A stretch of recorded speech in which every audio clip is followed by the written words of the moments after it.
এয়া মোৰ ল'ৰা অভিজ্ঞান ভট্টাচাৰ্য মোৰ নাম প্ৰাঞ্জলি ভট্ট সি আৰ্চাৰী খেলে আজি ইয়াতে গুৱাহাটীত প্ৰথমবাৰৰ কাৰণে NRT-খন হৈছিলে national ranking tournament first time অসমত হৈছিলে এখন ফাৰ্ষ্ট হয়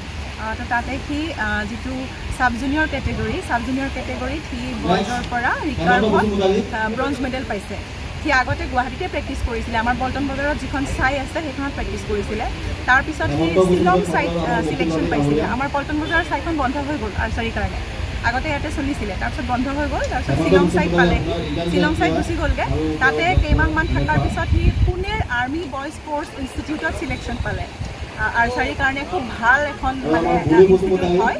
তাতে গৈছে এতিয়া সি তাতে প্ৰেক্টিছ কৰি আছে যোৱা বছৰৰ মে' মাহৰ পৰা এই 1 বছৰ হৈছে আৰু 1 বছৰত সি যথেষ্টখিনি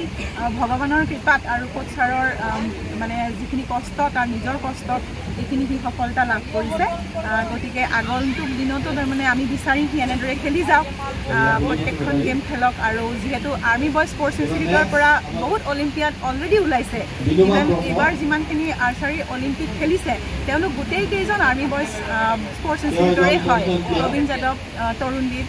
তেওঁলোকৰ নিচিনাকৈ যাতে অভিজ্ঞানেও আগলৈ সেইটো পথকে লৈ যাব পাৰে সেয়াই আমাৰ আশা অসমৰ নাম যাতে সি উজ্বলাব পাৰে সেয়াই বাকী ভগৱানৰ ওপৰত এৰিছোঁ যিমানখিনি কৰে আৰু